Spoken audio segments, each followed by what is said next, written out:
Hello, everybody. Welcome to this program chat. We're going to be talking about our new stream in communication, social media, and public relations.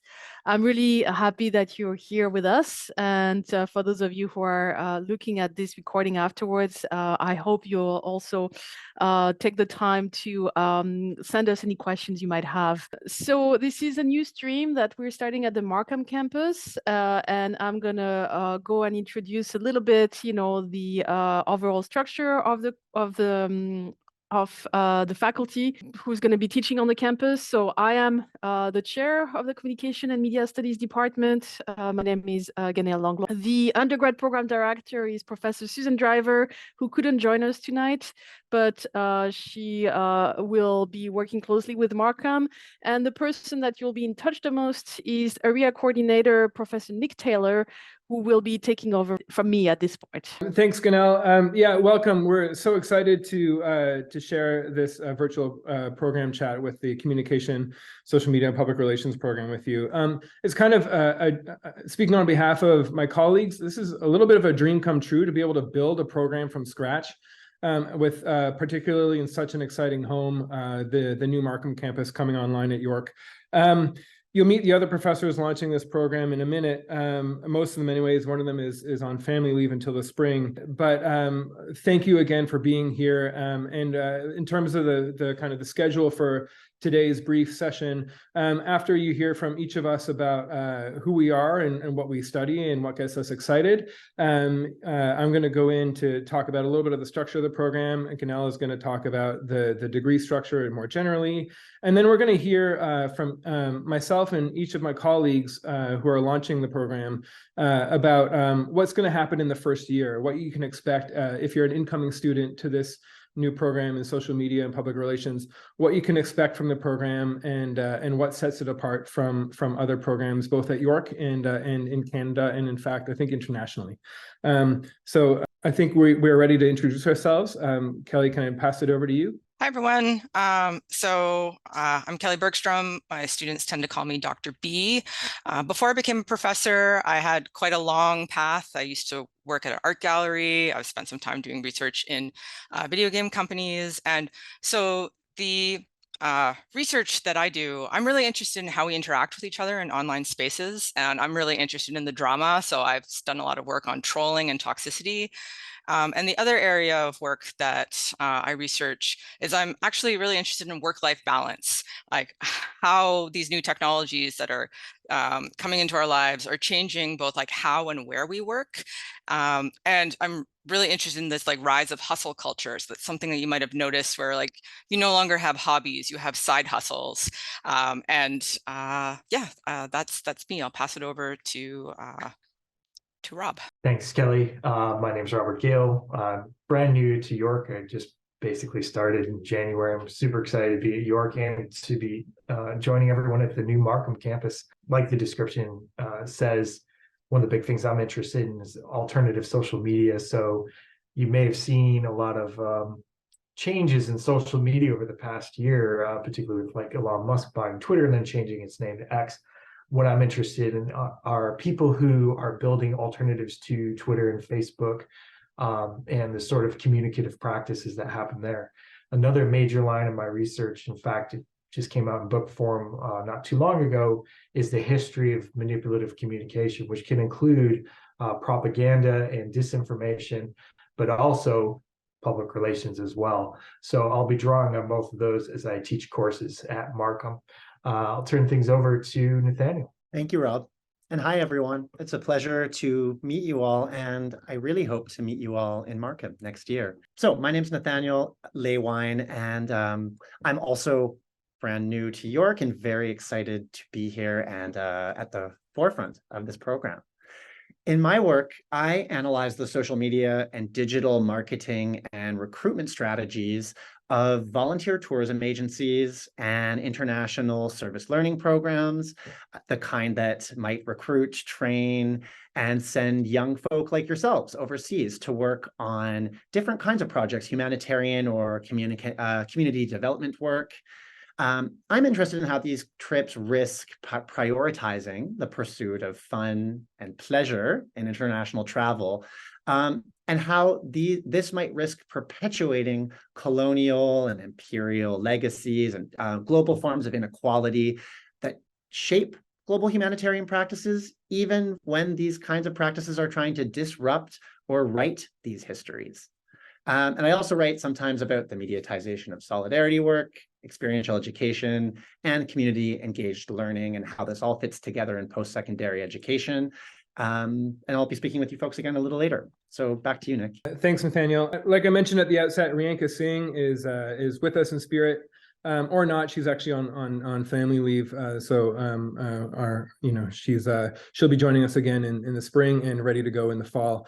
I would characterize my research and interests as being about broadly concerned with jobs that didn't exist 20 years ago, and the kind of what we might call the cultural politics associated with those not quite professions. Like Kelly, I'm kind of interested in this notion of hustle culture, and like Rianka, I'm interested in how that happens primarily on social media platforms, taking a kind of broad view of what constitutes social media. So anything that kind of serves as a platform for connection, and how those connections are often owned by corporate interests nowadays. Aside from that, I should say that I'm new-ish to York. I'm returning to York after spending 10 years in the United States, and then the last year in Finland. I did my PhD and my master's at York, and I love the community here. I love the resources. And it is a little bit of a dream come true that I get to help open this new program in public relations. That was exciting. So what I want to do now is talk about why this program is unique, not only to York, but also to other programs that might share an interest broadly in social media and public relations. I should say that one of the things that I think makes this program unique is that it takes a historical and critical, I'm going to unpack that term for you in a second, critical look at public relations industry, even as it prepares students for work in the booming public relations sector. So I think we all begin, all of us speaking on behalf of my other colleagues and I, we begin from the acknowledgement that public relations no longer just involves repairing the reputations of corporations, organizations, and individuals that do and say bad things. That definition still holds. That's kind of the historical purpose of public relations. But we also acknowledge that public relations is much broader and richer than that. Every organization and institution, including nonprofits, arts, governments, activist organizations, and so on, needs to be able to craft and share its story, right? And needs to be able to articulate who their public is and how to engage that public or publics. This is the contemporary, critical, and holistic approach to public relations that we've built this program around. We take a similar tack with social media, understanding them as not just apps that allow us to post recipes and gifs of cats, but as systems that want to control the means through which we connect with each other and the world around us. So we have an understanding of public relations and social media that is both critical, meaning it's attentive to injustice and to the need and potential for positive change, and it's applied, meaning attentive to the competencies you need to enter into in order to transform social media and public relations kind of from the inside out. A couple of kind of more logistical notes about the program. As you can see here, it's a standalone program at Markham, which we're going to get into in a second, meaning you can spend you can take the entire degree at Markham without ever going to the Kiel campus. It, again, blends the critical and the applied in really kind of intuitive and thoughtful ways. It focuses on small class sizes in a kind of cohort-based model. So you're kind of going through your 4 years with not just everyone else in the program, but everyone else entering into your year at Markham. And, I think I can boast about how great my colleagues are. You're going to be working with leading faculty who specialize in interdisciplinary research and collaborations with students. So that's it for me in terms of the kind of what makes this program unique. I'm going to turn it over to Ganel, who's going to talk a little bit about the kind of logistical structure and administrative structure of the program. Thank you. Thanks, Nick. I'm going to give you guys an overview of the degree before we get a little more into the actual courses that you'll be taking. So this is a 4-year, 120 credit honors BA. You will have 69 credits to be completed within the stream. So that leaves you with 21 general education credits, and we will be talking about some of those gen ed courses in a moment, and 30 elective credits at Markham, Keele, or Glendon. So there's a few things to think about that. In comparison, for instance, with the Communication and Media Studies Honors BA at Keele, the social media and PR stream is much more focused and will require you to take a lot of courses within the stream. That means that you won't probably be able to do a double major or a minor if that was an option, because you'll be taking a lot within the program, especially as we'll explain in a second, the professionalization and placement courses are going to be quite intensive. In terms of gen eds and elective credits, all of these, as long as you're registered within the stream of communication, social media, and PR, you can take these at the Markham campus. But if you want, and there is an elective course that you particularly want to take at the Keele or Glendon campus, let's say, for instance, you speak some French and you want to kind of continue practicing your French, and Glendon is attractive because it has a communication program itself, you're more than welcome to do so. That's totally an option as well. So that's pretty much it for the structure of the degree. And then I'll let my colleagues go over some of the courses that you will be taking in the program. Thanks, Ganel. And just before I hand it off to Rob Gale, I just want to kind of provide a little more of an in-depth overview. Ganel kind of gave the broad kind of numerical structure of the program, and how you can take courses at other campuses at York, but you don't necessarily have to. We're going to take a deeper dive into if we're fortunate to have you join us next year, we're going to take a deeper dive into what your first year is going to look like. And it's really centered around a couple of our kind of flagship courses: Introduction to Communication and Media Studies, which I think Rianka is going to teach in the fall, Social Media, Public Relations, and Society, which is kind of the cornerstone flagship required course in their first year, and a slew of really interesting and fascinating general education or gen ed courses, which Nathaniel and I are going to talk you through. But first, I'm going to hand it over to Rob, who's going to take a deeper dive into the Social Media, PR, and Society course. Thanks, Nick. So you're going to see a few keywords on this slide, like social media and public relations. We're definitely going to look at those, but you also see another keyword there, histories. And so one of the key aspects of this course is to do historical work, to look at the histories of both social media and public relations, because we learn a lot of things when we look at those histories. For example, I just got out of a communication ethics class on the Keele campus, and a lot of the students were talking about the ethics of influencers. And they believe that influencers are a brand new phenomenon. But if you look at the history of public relations, you'll see influencer messaging is as old as the field of public relations. We're talking over 100 years old. So looking at the history of public relations will really inform the way we understand social media. And of course, the new practices that are brought about by digital technologies like social media inform the practices of public relations. So it's going to be that historical arc. It's going to cover a lot of ground, but by the end of the course, you should have a good grasp of those histories, how public relations functions, what it is, what it doesn't do, and how it intersects with these new digital technologies like social media. I think I turn things back over to you, Nick. Is it me? Yeah, it's me. Great. So in your first semester then at Markham, you will see me at the front of the class teaching the course How to Be a Digital Citizen, which is a general education course.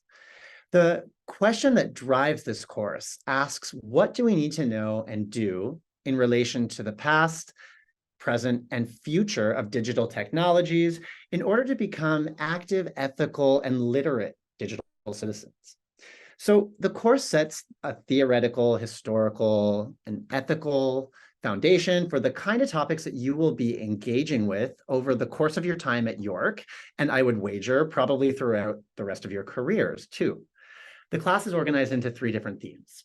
The first is called The Rise of the Digital, which will introduce you to concepts in cybercultural studies, and also introduce you to theories, themes, and histories that will make sense of the rapid technological change that we are all currently experiencing. Theme number two, controversies with digital technologies. We'll explore a number of different topics, like, for example, privacy and surveillance, topics related to interface design, the social and cultural context of screen addiction, for example. We'll look at controversies around misinformation, disinformation, fake news, and the way that all of these topics will impact our lives. In the third theme, building socially just digital worlds, we'll explore ways that we can build, share, and apply ethical frameworks to technology and digital culture. We'll look at how we can explore ways of building and rebuilding trust in systems and explore possibilities for building better digital worlds in the future.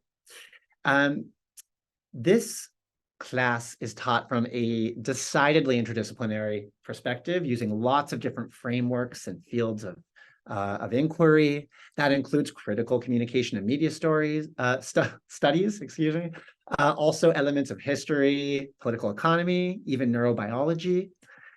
And throughout this class, you will be encouraged to collaborate and to be creative. Assignments will include both individual projects and in-class exercises with classmates, all led under the guidance and supervision of the professor. And we'll also encourage this applied ethical focus, noting that citizenship affords us certain rights and entitlements, but also asks of us certain duties and obligations. So for that reason, we'll explore social justice and equity-focused themes that define our times, looking at questions of sustainability, decolonization, and anti-racism. Now I'll turn it over to my colleague, Nick, I believe. Yeah, that's right. Thanks, Nathaniel. So I'll be teaching mobilizing digital citizenship next year, which is the required follow-up to being a digital citizen, which Nathaniel just so artfully outlined. I'm super excited to teach this course because it really captures the same vision for York's Markham campus as the rest of our social media and PR courses. Kind of this creative and critical approach to real-world communication challenges and opportunities.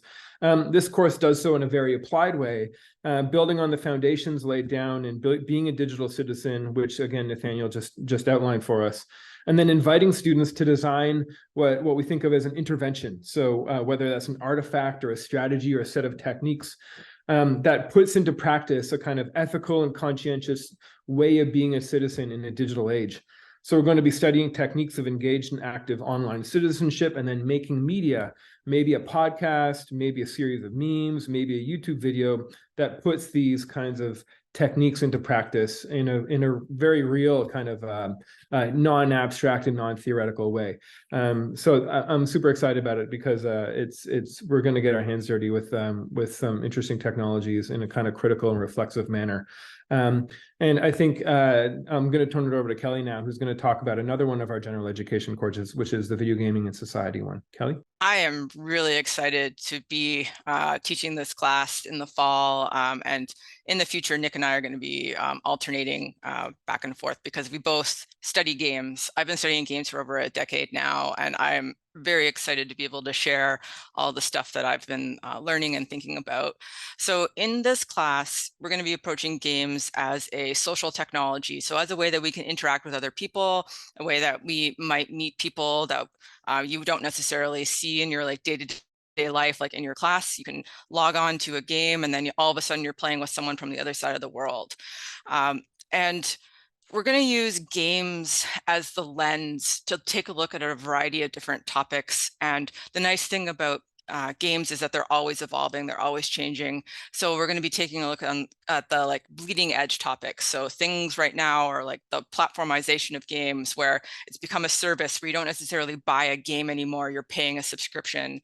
But we're also going to be taking a look at things like how our audience is constructed. What's the difference between someone who's being advertised a Facebook game versus someone who's being advertised to buy the latest PlayStation or Xbox?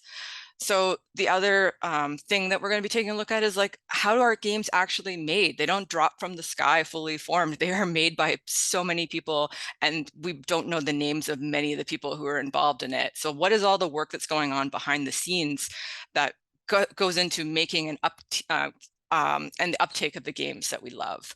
And then also, I've been studying why people quit games for over a decade now. Like, why do people, who feels like this game is not for me, or who feels like I really want to play, but I don't have time to anymore? And like, why do people stop playing? And So just we have Pokemon Go here on the screen, which is actually a really great example of like a way that we can take a look at Pokemon. Like if you're out there playing it in public, it can either be a social catalyst where someone else recognizes like, oh, they see you swiping and doing the curveball. I look forward to trading Pokemon from all around the world with you folks. And so like it would be an invitation to say, oh, like you play Pokemon, and then all of a sudden you have this opportunity to talk to people. It can also be an involvement shield where it's like you're reading a newspaper, you're in your phone and you're like signaling to the world, I don't want you to talk to me. Please do not talk to me, strange person. So this is also a general ed course. So if you are watching this and you are not necessarily going to be joining the social media and PR stream, it's open to everyone. So that's it for me. Thanks, Kelly. I kind of want to take that course now and also teach it at the same time. So we hope this communicates some of the excitement and passion that we're bringing to teaching these first year courses. But of course, it's not all about what's going to happen in your first year. I'm more than happy to break this down with people if they want to email me. The email is was at the beginning, and it's also going to be at the end of the slides. This is a whole lot of information we're throwing at you, but I just want to kind of talk through the gist of what the next few years of the program look like, if again we're fortunate enough to have you join us. In year two, so after this wonderful first year where we're going to kind of lay the foundation around social media and public relations, and you have the chance to take all these rich gen eds. Year two, you're going to be basically mirroring the same courses that your colleagues over in the Kiel program in communication and media studies are taking. So in other words, giving you a firm foundation in communication and media studies, so that you can then go on in years 3 and 4 to really kind of start drilling deeper into the kind of two thematic and applied areas of the program, which are social media and public relations. The courses that you see here in bold are required courses, and the non-bolded courses are some of the electives we have for you. There's a whole bunch of courses. Most of them are already on the books and are ready to go. We're very excited again about the mix of kind of applied and critical that each course embodies. So a kind of historical perspective, reflexive perspective, but also a perspective that's interested in giving you the skills and competencies you need to be successful in the thriving job market of social media and public relations. And with that, I'm going to this is a good segue for Nathaniel to talk to the specific courses that we've designed that are going to get you kind of into the stream to be able to be employed when you come out. Thank you, Nick.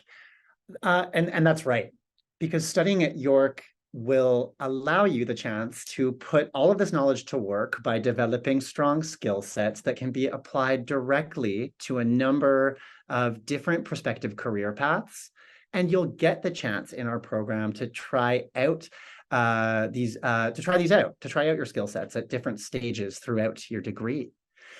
Your preparation then for your future careers will be a key component of your time at York over the course of at least these 3 courses that I'm about to discuss with you. And that's because we want you to leave after 4 years with us excited about all the different opportunities that will become available to you as a communication studies degree graduate. So I'll talk about each in turn. What I think is really special about this program, though, I'll just say first, is that you're supported by us every step of the way as you navigate the move from your education into entering into your career. So the first course I'll discuss then is the 3rd year professionalization and pre-placement course. In this class, you'll develop key skills to prep you for the workplace. That includes writing cover letters and CVs, prepping for interviews, approaching networking while on the job search. You'll also get the chance to research different workplaces and communities of practice in order to identify where you see yourself fitting in. We hope that you'll think about how you see yourself contributing to a community or to an industry and what kind of skills you want to develop and what you have to offer. You'll also be introduced to industry and community members who will help you navigate this process with in-class guests and demonstrations. In your 4th and final year, you'll get the opportunity to participate in a field experience placement course. This will be a year-long course where you'll have the opportunity to gain real work experience with one of our partner organizations that represent a wide variety of different industries and communities in Markham and throughout the GTA. This includes, of course, PR firms, advertisers, and marketing agencies. It could also include media and creative industries, anything from tech to public sector institutions, to not-for-profits, non-governmental organizations, community-oriented programs, and local businesses. What unites all of these different organizations is that they all require communication strategies. And that's where you come in to help with their communication and media work. So in this class, then, the field placement course instructor, which is me again, will help you find and secure a preferred placement among our partner organizations based on your interests. We'll make you feel confident about what you have to contribute. We'll work with organizations to oversee the kinds of duties and responsibilities that you'll undertake to make sure that this is a meaningful, productive experience, as you'll be working 8 to 9 hours per week over the course of 2 terms. On any number of projects that might involve research, data analysis, community audits, needs assessments, as well as content development. So you'll also get the chance then to receive support from the instructor and your peers throughout the year, and you'll walk away with valuable skills, not to mention a line on your CV showing that you already have field experience in the field, in an area of practice.